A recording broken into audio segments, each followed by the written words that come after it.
আসসালামু আলাইকুম। তো গত কয়েকদিন আগে আপনাদেরকে আমি দেখাইছিলাম মাত্র একটা দুইটা কাঁচামরিচ ধরছিল গাছে, কিন্তু এখন দেখেন এক সপ্তাহ পরে দেখেন কতগুলো কাঁচামরিচ ধরছে। আপনারা দেখে কিন্তু অবাক হয়ে যাবেন, কতগুলো মাশাল্লাহ মাশাল্লাহ কতগুলো কাঁচামরিচ ধরতেছে। এক একটা কাঁচামরিচের সাইজ দেখেন অনেক বড় বড়। দেখেন এই যে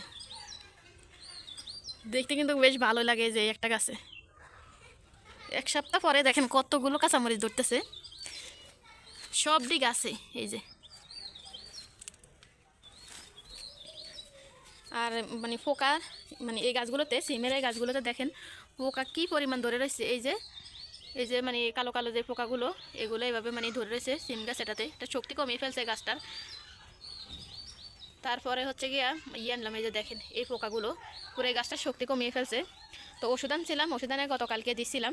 এখন পোকাগুলো মোটামুটি মারা গেছে, আবার এক সপ্তাহ পরে আবার দিব। এই যেমন এই গাছগুলো তো সেম পোকা ধরছে, গাছগুলো কিন্তু বড় হইতেছে না পোকার কারণে। এই যে দেখেন এই গাছটা তো কিন্তু ধরছে, দেখছেন।